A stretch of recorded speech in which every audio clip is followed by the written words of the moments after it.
현지서는 부처님이 와 계시는 교단이랍니다. 부처님이 와 계시는 교단이기 때문에 정법교단입니다. 정법교단을 만나지 못하면 사막도에 윤회합니다. 육도에 윤회할 수밖에 없습니다. 특히 오늘 처음 오신 분들, 스님 말씀을 잘 들어서 새겨주시기 바랍니다. 여러분은 얼마 있지 않아 10년에서 50년의 세월이 흐르면 죽습니다. 대부분의 사람이 죽어서 사막도로 갑니다. 여러분은 그러한 사실을 모르고 지금 살고 계십니다.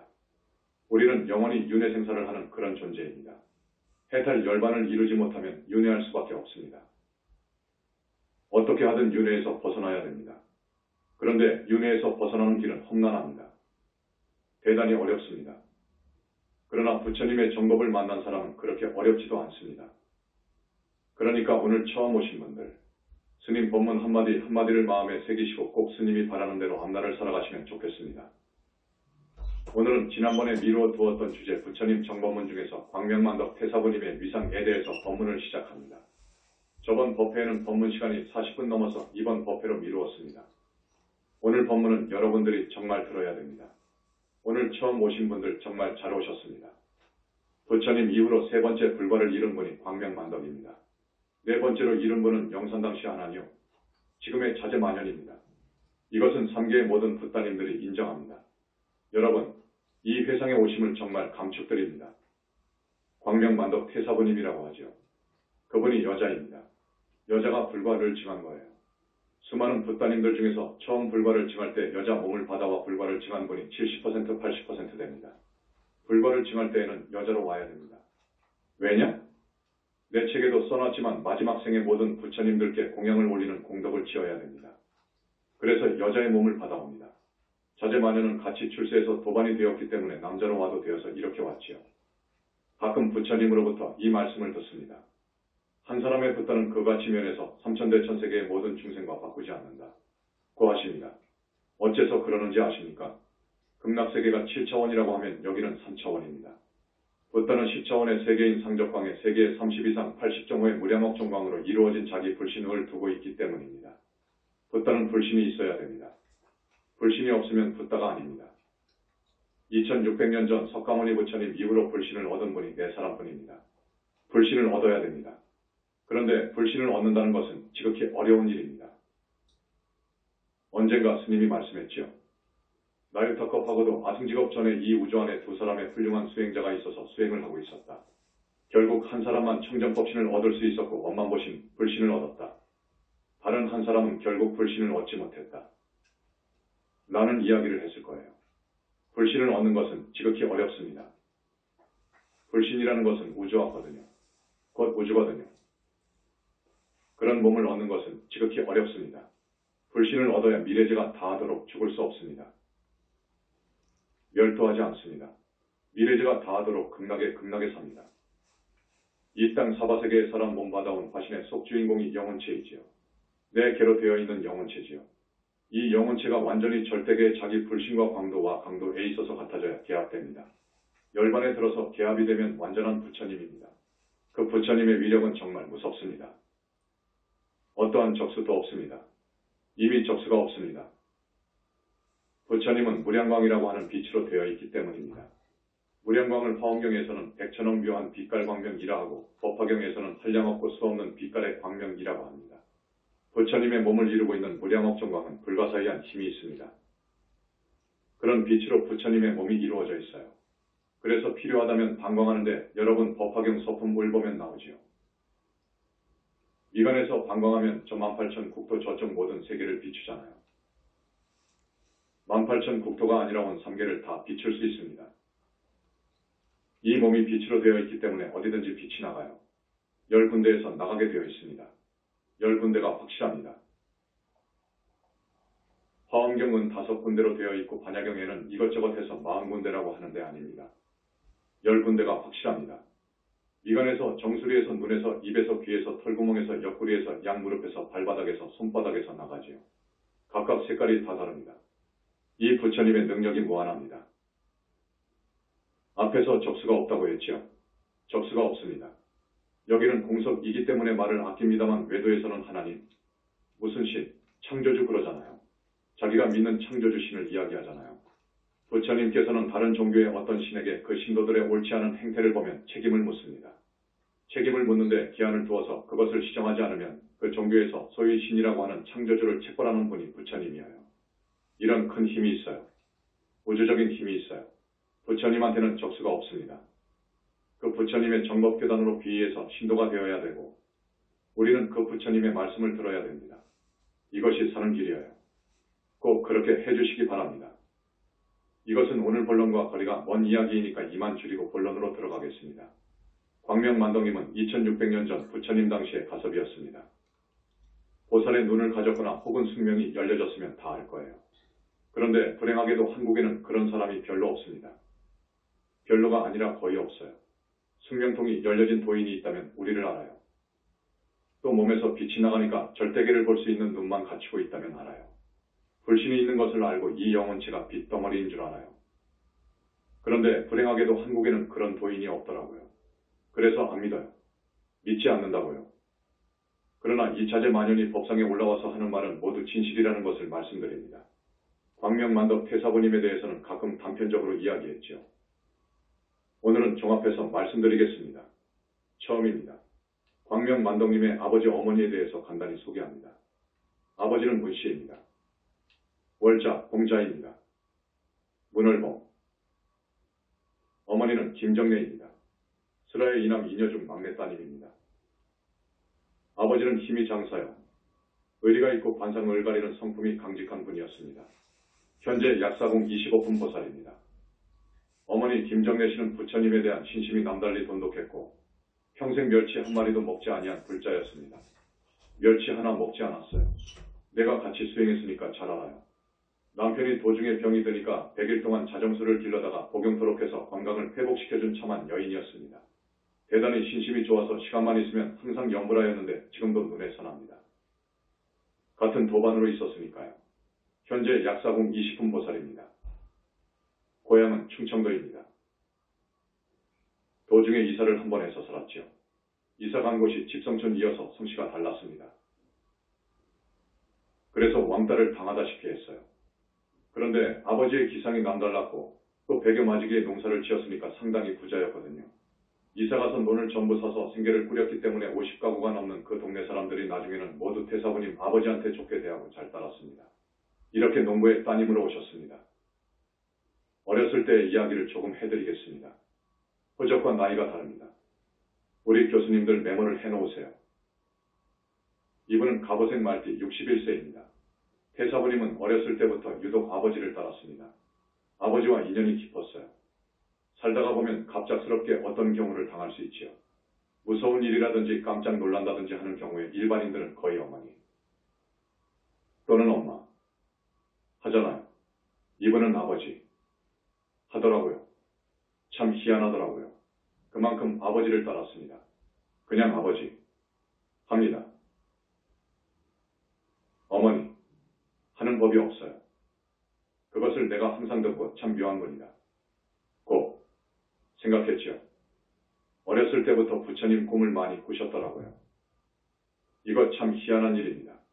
사람들이 꿈을 꾸면 되게 잡스러운 꿈을 꿉니다. 이분은 그렇지 않더라고요. 지난날 이야기를 내가 많이 들었는데 꿈이 부처님 꿈 아니면 대인 이꾸는 꿈을 꾸더라고요. 대인몽을 꾸더라고요. 그래서야 참 다르구나. 그랬습니다. 경전을 읽으면 꿈에 꼭 가사 장삼을 수하는 스님이 나오시더라고요. 이거 어렵습니다. 어렵거든요. 그 집성촌으로 이사가서 초등학교 1학년, 2학년을 다니는데 그 동네 애들이 왕따를 시킵니다. 그 집성촌은 전부 같은 성씨잖아요. 여기만 문씨입니다. 그러니까 왕따를 시키잖아요. 언니가 4살 위인데 언니도 왕따 당해요. 그래서 왕따를 극복하기 위해서 노력합니다. 태사부님이 어렸을 때 아버지를 아주 따르니까 학교에 갔다 와서 아버지가 오늘 어느 논 어느 쪽에 가서 일하고 있을 테니까 그리로 오너라 하면 그리로 가서 숙제도 하고 틈틈이 탄공수를 익혔더라고요. 여러분 탄공수를 아십니까? 새알 크기만한 돌멩이를 많이 모아서 엄지손톱 위에다 올려놓고 탁 튕기잖아요. 이것이 탄공인 거예요. 시간이 많으니까 처음에는 1m 앞에 목표를 정해놓고 탁 치고 그게 되더래요. 이분은 굉장히 집중력이 강합니다. 집중력이 무섭습니다. 그냥 되더래요. 그 다음에는 2m 저쪽에 목표를 두고 딱 치는데 잘 되더랍니다. 아버지는 일하시고요. 그것을 익히는데 많은 시간을 연습했더라고요. 그래서 자기 언니를 왕따시키는 동네 선배 언니들이 있잖아요. 그러면 불러다가 저기 오면 딱 때려버립니다. 아버지가 알고 너는 눈을 맞추지 마라. 고 하셨답니다. 이마를 목표로 조준해서 딱 치면 정확하게 이마를 맞춰서 울고 간다 그거예요. 이기거든요. 이분은 싸우면 지는 경우가 없어요. 싸움 붙었다고 하면 목숨을 걸어버린대요. 어렸을 때부터 그랬더라고요. 지는 성질이 아닙니다. 자기도 왕따 당하고 언니도 왕따 당하니까 어떤 수가 없었어요. 별 수가 없어요. 이 탄공술로 하는 거예요. 어떨 때에는 재래식 변소에 똥통 막대기가 동원되기도 합니다. 그것을 똥통에 휘저어서 들고 와서 전문 앞에 앉아있대요. 의자에 앉아있어요. 자기 언니를 조롱하고 자기를 못살게 구는 녀석들을 혼내주려고요. 탁 앉아있으면 자기 앞에 지나간다 그래요. 그러면 이 똥 막대기를 들고 뿌린단 말이에요. 우리 태사부님이 키가 작아요. 어렸을 때부터 아주 작았어요. 그리고 6, 7살 먹었으니까 무슨 힘이 있습니까? 밥도 제대로 먹지 않아 살도 붙지 않으니까 부모님들이 염려를 많이 했대요. 제발 밥 좀 먹으라고. 살 좀 붙으라고. 그러니 뭐 힘도 없지요. 다만 기가 있어요. 기가 아주 셉니다. 담력이 대단해요. 그 똥 막대기를 뿌리게 되면 도망치다가 옷에 묻히기도 하고 넘어지기도 하고 안 그러겠습니까? 그러면 당한 아이들이 자기 부모님을 데리고 온다 그거예요. 그러면 아버지가 그러니까 왕따를 왜 시켜? 잘못했네. 하시면서 쌀 1말 2말 이렇게 퍼주기도 했습니다. 그 동네 사람들이 못 살았어요. 태사부님 집안은 논밭을 사서 짓고 하니까 한백 두락되었지요. 태사부님이 친구나 언니 친구를 되게 때려서 이마에 피가 탁 터지면 엄마 아빠를 데리고 온다 그거예요. 그래놓고 집으로 도망오면 아버지가 또 사고 냈냐? 하시고는 절대 나무라지 않으셨어요. 아버지가 이 따님을 정말 사랑했습니다. 이 따님을 보호하기 위해서 성중하늘에서 오셨거든요. 그럴 때마다 그 부모님한테 잘 이야기하고 치료비 좀 주고 또 쌀말이나 주고 했대요. 그렇게 왕따를 극복해서 나중에는 학교에서 돌아올 때 소녀 태사부님의 책가방을 언니 친구들이나 자기 친구들이 서로서로 들어다 준다고 해서 자기는 대장 노릇을 했더라고요. 내가 태사부님과 함께 공부하다가 공부가 끝나면 어렸을 때 이야기를 듣고 싶다고 해서 그런 사례를 많이 들었어요. 그러면 그렇게 재미가 있더라고요. 희한하게도 참 재미있었습니다. 그리고 태사부님은 손이 크고 배짱이 대단합니다. 내가 만났을 때에는 40대 초반이었는데 이미 공부가 상당히 진척되었더라고요. 공부가 상당히 진척되었어요. 석굴암 사진을 딱 상상으로 그려서 실제로 벽에다가 옮겨 놔버린 거예요. 상상을 현실화 시켜버린 거예요.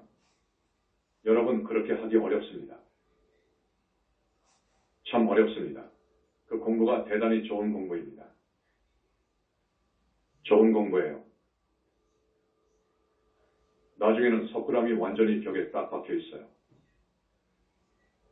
그리고 태사부님이 일어서면 그 석굴암 사진도 일어서고 손바닥 치면 그 석굴암 사진도 손바닥을 치는 그런 수준에 갔더라고요. 그러니까 집중력이 굉장히 좋아서 공부가 많이 되었더라고요. 그때 선정에 들어갔더라고요. 내가 이분이 공부하는 것을 보고 사상을 쭉 더듬어 보니까 이분은 여자로 왔지만 여자로서 성이라는 것이 뿌리가 거의 다 빠져버렸어요. 성녀가 되었더라고요. 오직 공부해요. 오직 열심히 공부합니다. 여름에 이렇게 더울 때 하루에 18시간까지 했으니까요. 그리고 태사부님은 이 몸에 대한 애착이 없습니다. 참 특별합니다. 이 몸에 대한 애착이 없어요. 그분한테는 죽는 것은 문제가 아니에요. 애착이 전혀 없어요. 한 세 가지 아주 중요한 일화가 있습니다. 오늘은 시간 관계상 내가 소개할 수 없고 이 다음에 말씀해드리겠습니다. 인정이 아주 많습니다. 무서운 사람 같지만 참 인정이 많습니다. 자비하다고요. 일을 하면 철저히 합니다. 우리하고 다릅니다. 여러분과 다릅니다. 일을 할 때에는 철저히 합니다. 안목이 있어요. 출중한 안목이 있습니다. 토목이든 건축이든 무슨 분야라도 안목이 아주 훌륭합니다. 그 분야의 웬만한 사장들이 배웁니다. 그러니까 건축회사 사장, 또 토목에 일가견 있는 사람 등이 배워요. 아주 사에 박습니다. 이것을 사에 박다고 하는 거예요. 물론 진리에 대해서 터득했기 때문에 진리에 박지요. 이사에 굉장히 박습니다. 우리 춘천 대적광전을 보세요. 대적광전 터를 쭉 올려서 지어놓으니까 궁이 되잖아요. 전부 태사부님 안목으로 지어진 거예요. 제주도 보세요. 제주도에 그 황야벌판을 사서 여기에는 무엇, 저기에는 무엇하고 담을 치고 어쩌고 그 아이디어가 모두 머릿속에서 나온 거예요. 안목이 출중합니다. 효심이 대단합니다. 부모님에 대한 효도가 참 대단합니다. 한때에는 어머니가 걷지 못했어요. 나하고 만나기 직전에 그랬어요. 어머니가 안진뱅이처럼 다녔다고요.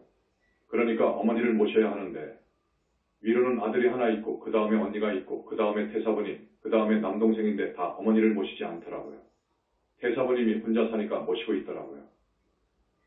이분이 모시는데 어머니에 대한 효가 극진해요. 그때는 이미 아버지는 가셨어요. 아주 편히 가셨어요. 가신 후인데 어머니가 걷지를 못하니까 우리 어머니를 내가 낫게 해드려야 되겠다.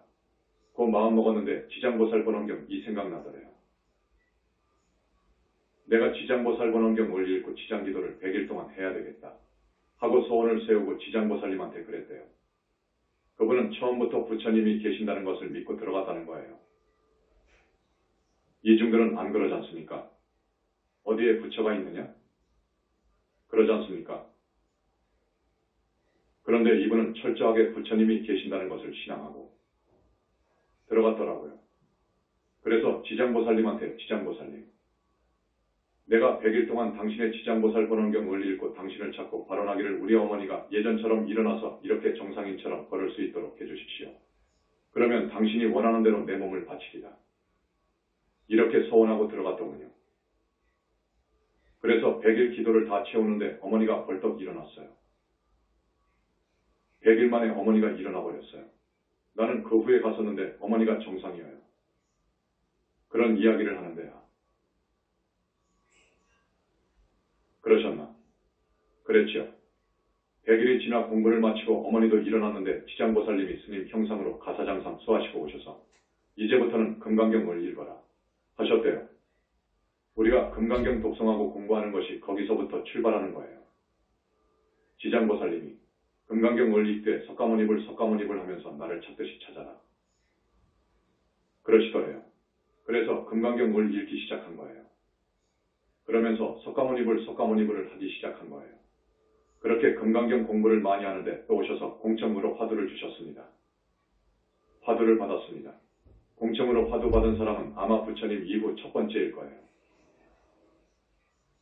그 말이 무슨 말이냐? 공중에서 깨달은 부처님의 소리가 나와요. 부처님 소리가 다릅니다. 하늘사람 소리가 다르고 보살 소리가 다르고 귀신 소리가 다르고 사람 소리가 다릅니다. 저 10차원 절대계의 우리 부처님의 소리는 측량할 수 없어요. 아주 자비롭고 아름답고 옥이 굴러가는 소리, 청아한 소리, 어떻게 표현할 수 없이 아름다워요. 그래서 문수보살 예천문 해보면 이런 음중, 묘한 목소리에 온갖 묘한 아름다운 목소리를 다 충섭했다. 는 말이 있을 거예요. 이런 음중 구일체명, 일일묘음중 구족체승음, 부처님의 공청은 그런 목소리예요. 부처님께서 공청으로 화두를 주는 거예요. 공청으로 화두를 주었습니다. 그 화두가 이렇습니다. 오대산 깊은 고래 돌을 닦는 중 까마귀 한 마리 날아와 까까 울더니 오대산 깊은 고래 떨어져 죽는구나.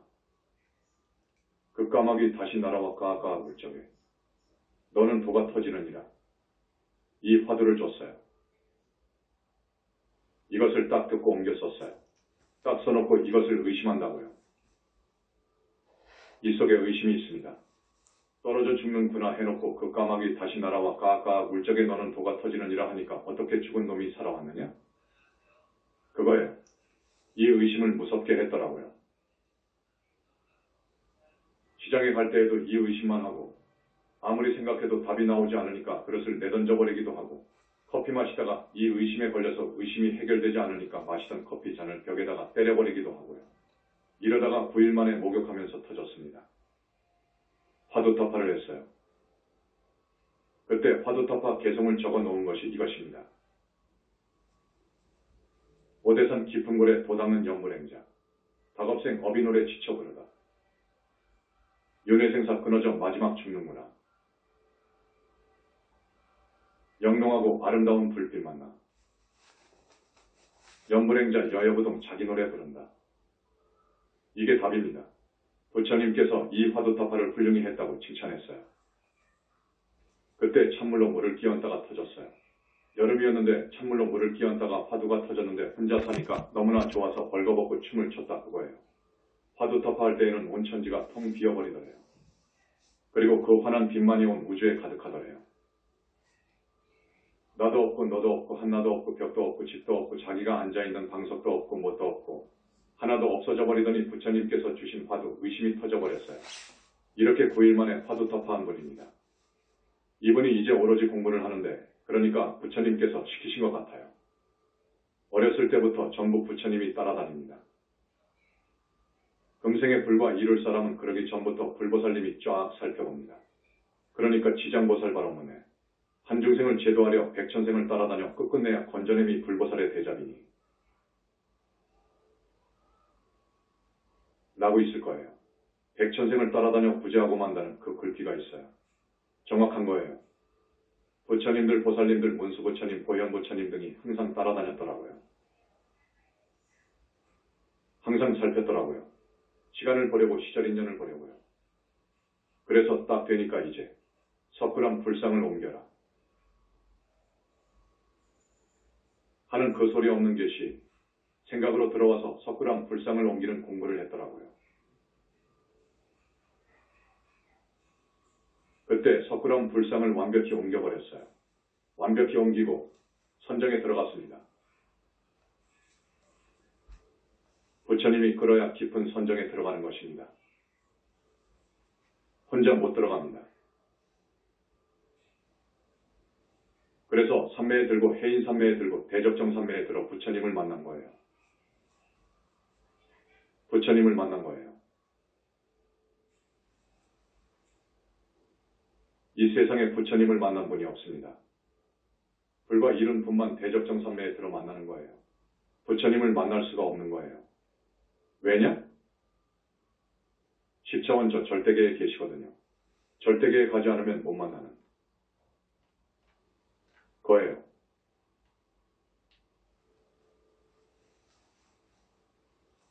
만날 수가 없습니다.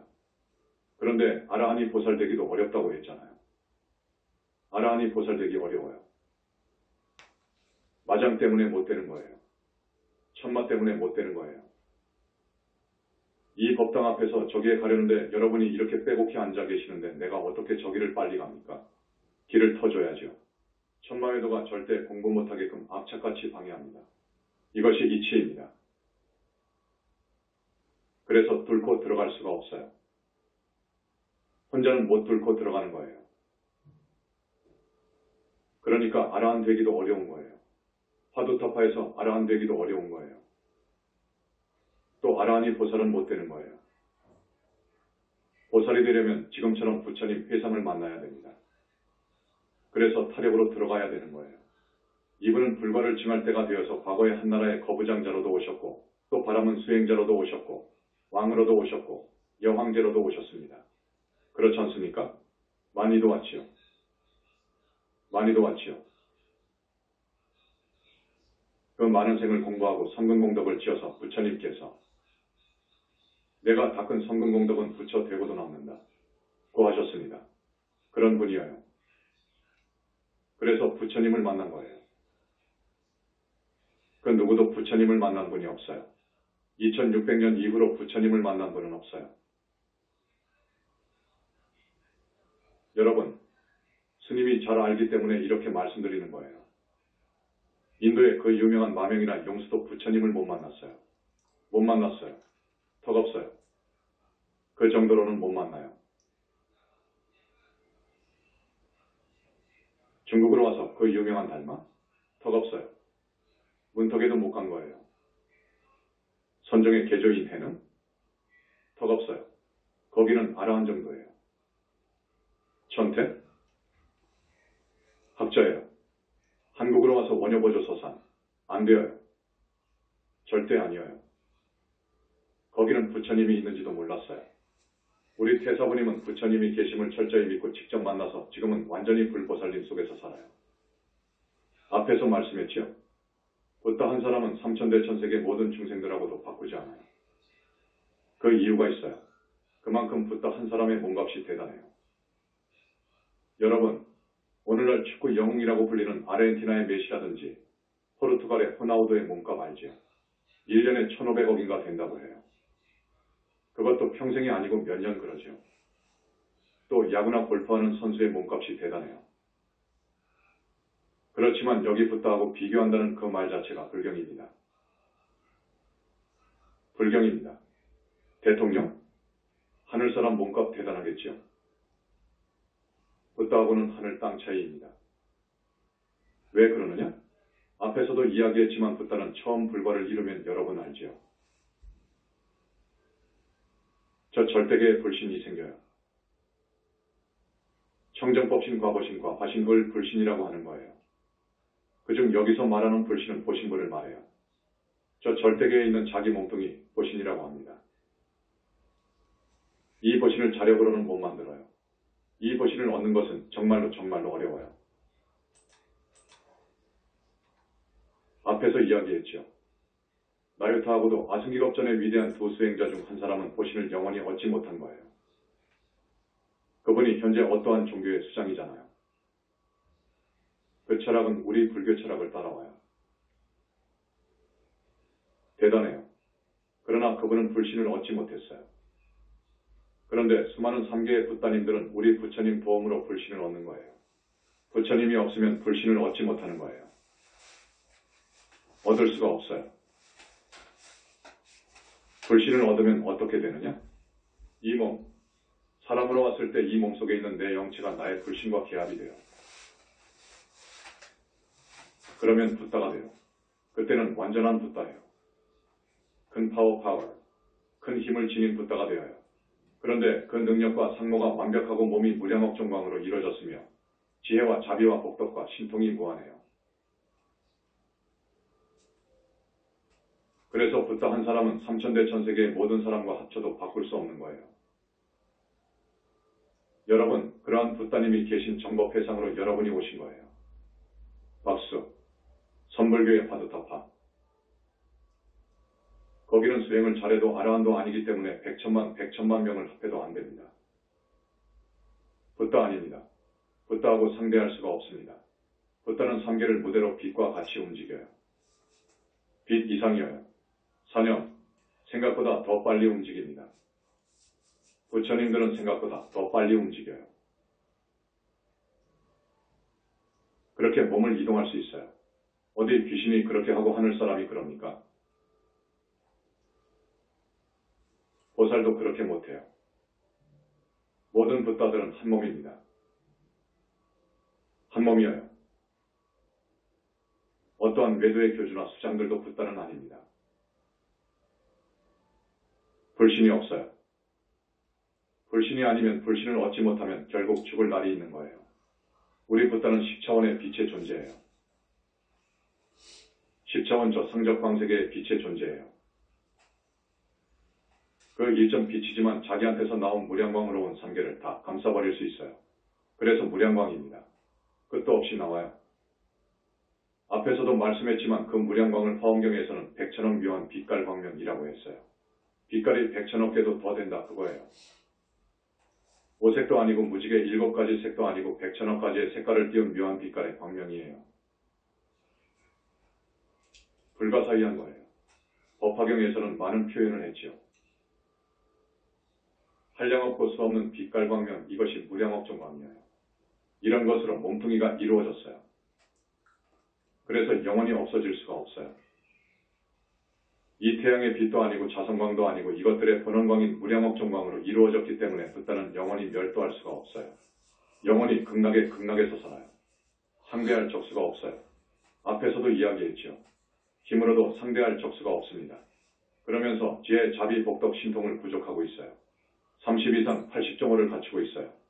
목소리 하나, 걸음걸이 하나가 지극히 자비해요. 하늘 사람만 해도 인간보다도 100배, 1000배 아름다워요. 하늘 사람만 해도 예뻐요. 극락의 사람은 또 하늘 사람보다도 100배, 1000배 아름다워요. 붓다는 완벽합니다. 완벽한 아름다움을 지니고 있어요. 100천만 가지로 몸을 바꿀 수도 있어요. 몸을 이 땅덩어리만큼 크게도 할 수 있고 저기 모래알 만큼 작게도 할 수 있어요. 자기의 음성을 하늘 사람이 듣도록 할 수도 있어요.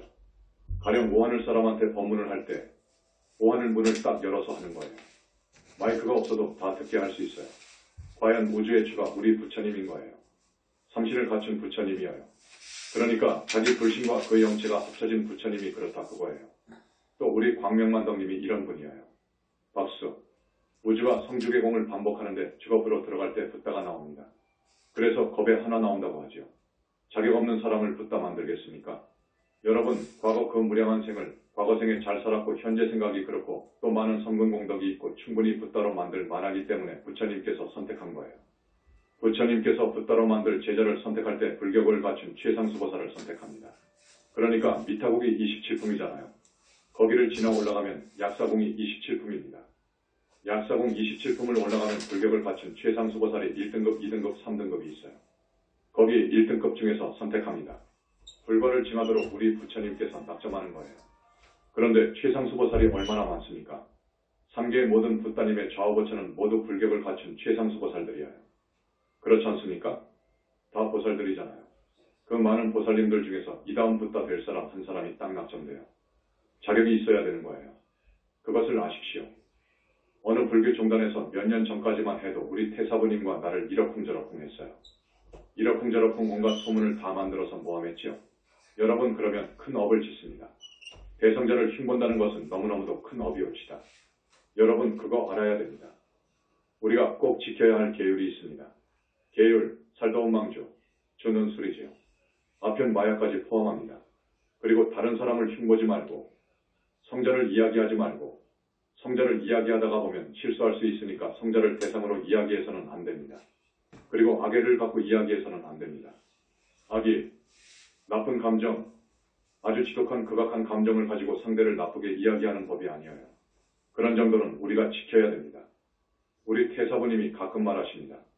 우리가 10년을 면벽했는데 벽을 보고 3개를 뚫어버린 사람이 누가 있느냐.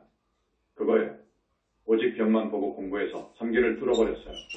3개를 뚫고 공을 뚫고 나아가서 부처님을 만나버렸으니까 이건 대단한 거예요. 해인삼매 대적정삼매는 우리 스님들도 어떤 삼매인지 몰라요.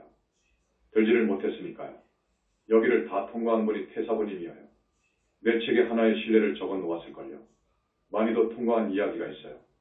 우리 영산불교는 그러한 큰 스님이 있습니다. 정말 그렇기 때문에 보살이 나오고 여러분들이 모두 사막도에 떨어지지 않게 되는 거예요. 우리 부처님 이후로 1000년 만에 불과를 징한 분이 수보리 존자예요.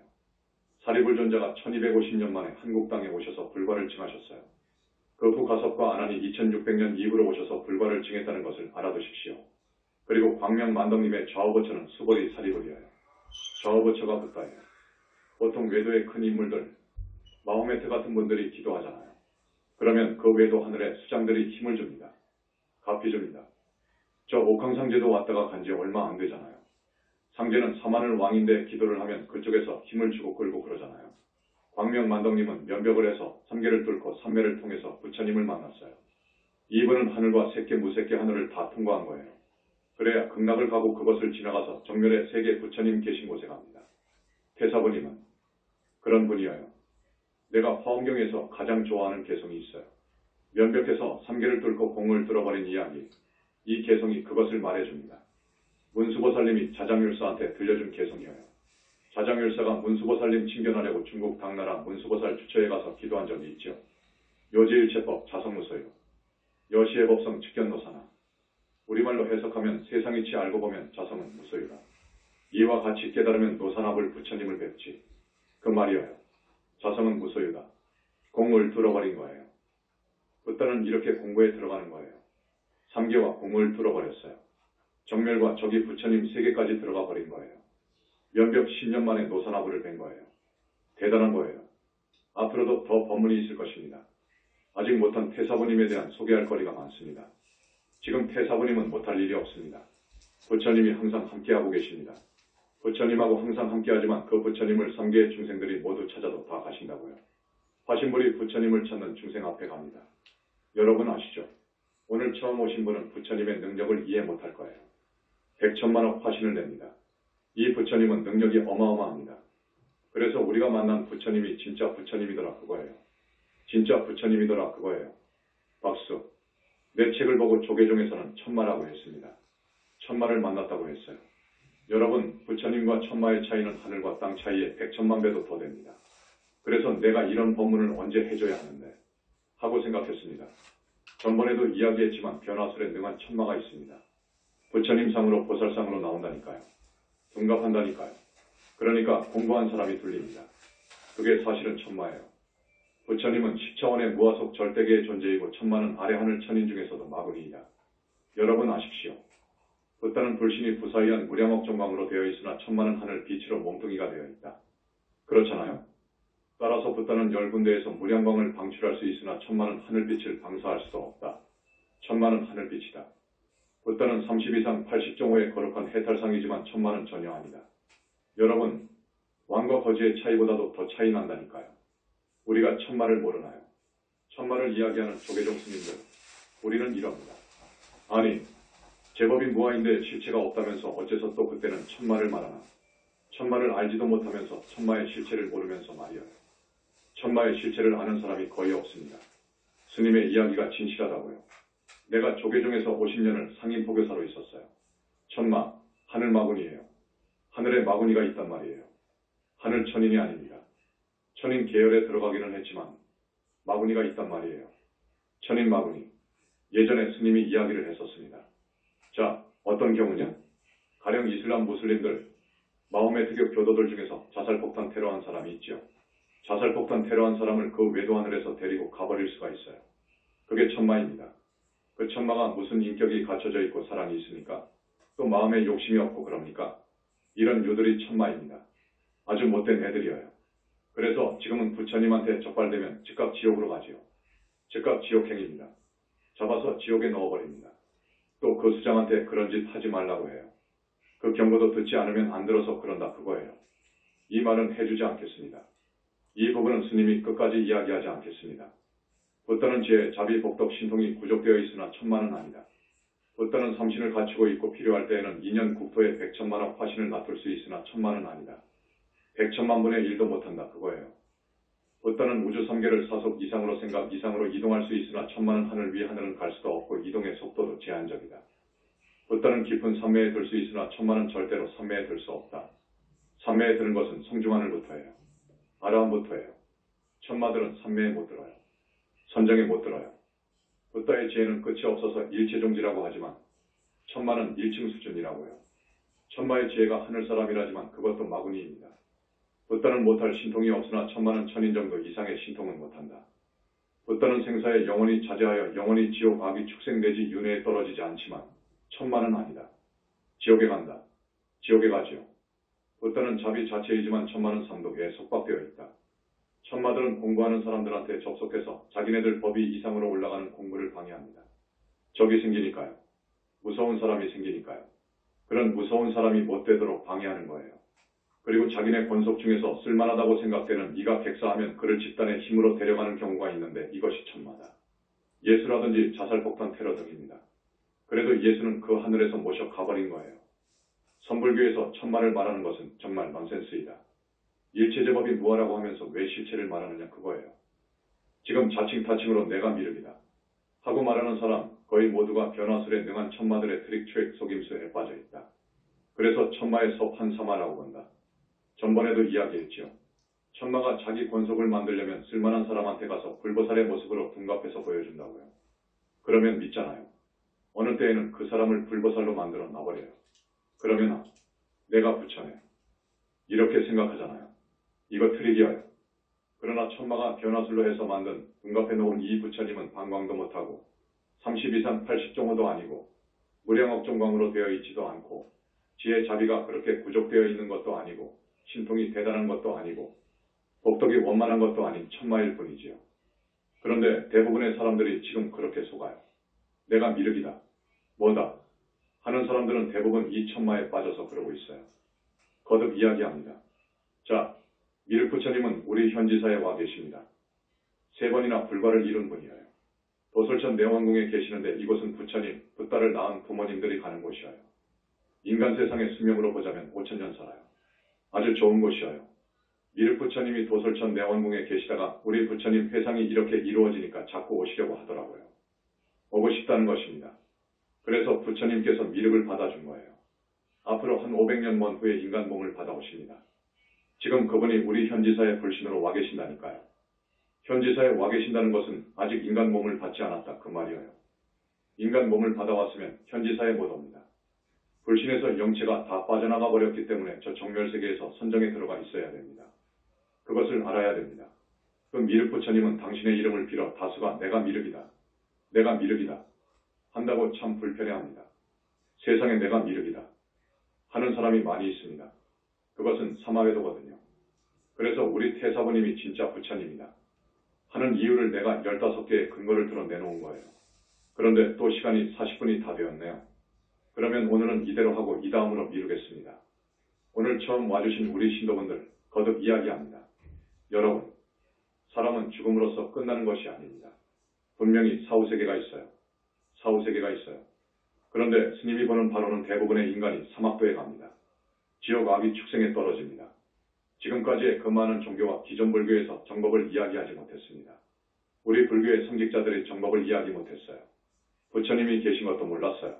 부처님이 계신 것을 모르면 법문 못합니다. 그리고 제법이 무하라고 해서 현상계의 진리를 어떤 것도 주체가 없는 것으로 해석해서 윤회의 주체가 없다. 고하고 나도 없고 너도 없다. 고합니다. 불보살도 없다. 지옥도 없다. 극락도 없다. 고해요. 이게 지금의 불교예요. 이렇게 망가져버렸어요. 그래서 성직자는 물론 대부분 죽으면 지옥에 가더라고요. 무서운 지옥으로 가더라고요. 여러분, 우리는 고통에서 벗어나야 됩니다. 여러분 아파보셨지요? 고통스럽지요? 사업에 실패해봤지요? 대단히 고통스럽지요? 그 시험을 합격하려고 10년을 공부해서 응시를 하는데 번번이 떨어진다고요. 그때 고통이 얼마나 무서운지 압니까? 사랑스러운 사람이 죽어버렸단 말이에요. 그때의 고통?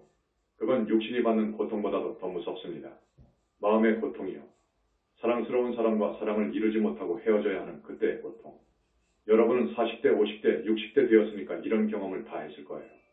우리는 이런 온갖 고통에서 벗어나야 됩니다. 저 지옥의 고통은 축생의 고통의 수십 100배입니다. 누가 이곳으로 가겠습니까? 여러분, 엄연히 지옥이 있는데요.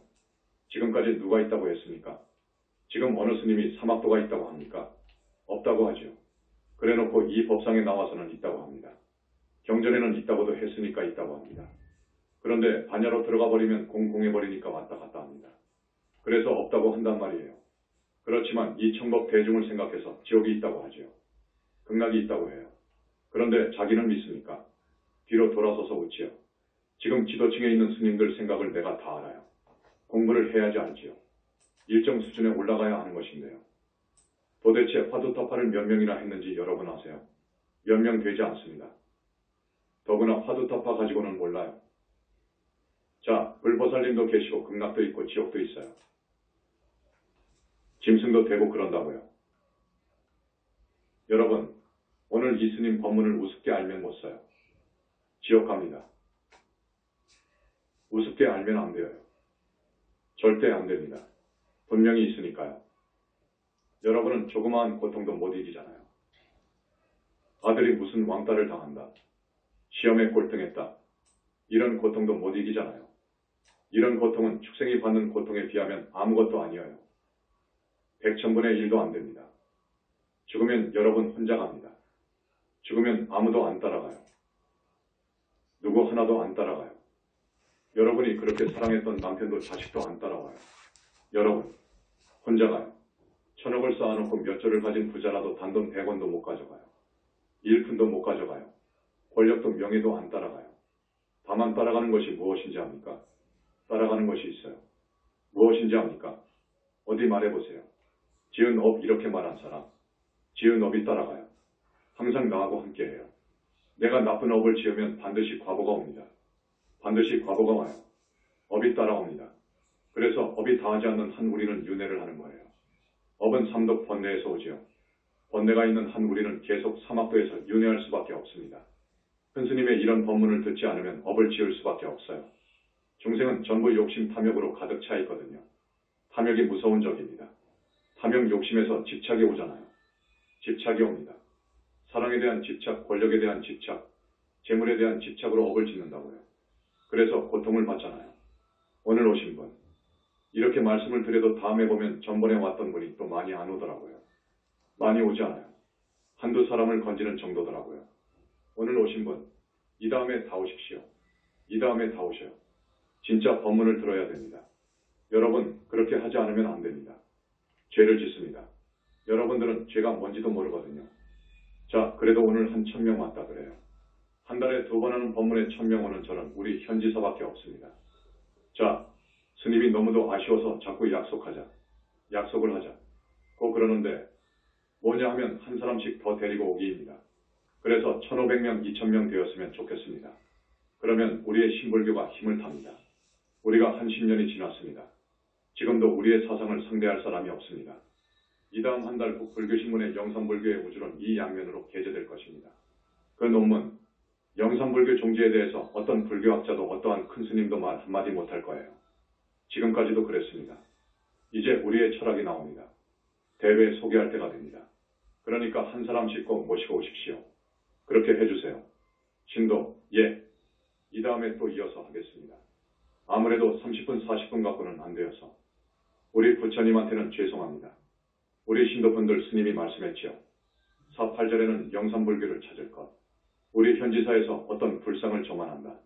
어떤 정각을 개원한다. 어떤 탑을 건립했으니까 개원한다. 하면 그런 좋은 날은 꼭 와주시기 바랍니다. 왜 그러느냐 하면 여러분의 업장을 엄청나게 씻어주니까 그래요. 부처님께서 업장 씻어주시는 곳은 우리 현지사밖에 없습니다. 한 달에 2번 큰 스님 법문하는 날, 1년에 4번 행사 치르는 것이 있을 거예요. 봄에는 성중대제, 칠석절에 지성광열의 부처님께 공양을 올리는 칠석대제, 산왕부처님께 올리는 대제, 그리고 지신제, 지신제도 굉장히 중요합니다. 이번 칠석절에 우리 지성광열의 부처님께서 감로수 약물을 주시기로 했습니다. 거기에 물을 주시기로 했어요. 그러니까 병고에 시달리는 분은 꼭 동참해 주세요. 그 물을 꼭 잡수시기 바랍니다. 그런 행사에는 많은 불보살님이 오셔서 번호수로 여러분의 업장도 씻어주십니다. 오시라고요. 그런 날은 빠지면 안 됩니다. 이번 칠석절 큰 행사에 모두 동참해 주세요. 신도, 예, 한 사람이 2가지 병이 있다. 2병 신청받기로 했어요. 3병도 하고요. 현지사 제일이 있습니다. 음력 초하루 1일 초다세, 5일, 15일, 25일. 각 분원마다 독특한 제일이 있어요. 음력 5일 미타제일은 대전분원입니다. 음력 8일 약사제일은 고성분원입니다. 음력 18일 지장제일을 모시는 대구분원, 대전분원, 제주도분원이 있습니다. 음력 23일 미륵제일은 서울분원입니다. 음력 24일 관음제일은 서울분원, 부산분원입니다. 이런 제일에는 빠짐없이 나오세요. 한 달에 10번이니까 죽겠다. 하지 마시고요. 우리가 갈 날이 얼마 남지 않았습니다. 열심히 성근을 지어야 됩니다. 복을 지어야 됩니다. 여러분이 닭업생으로 오면서 지은 업장을 씻어야 됩니다. 반드시 그것이 필요합니다. 또 탐진치도 뿌리 뽑아주십니다. 그러니까 이런 중요한 현지사 행사날, 현지사 제일날, 4.8절, 정각탑 불상탱화 등을 정안하고 헌화할 때 반드시 동참하세요.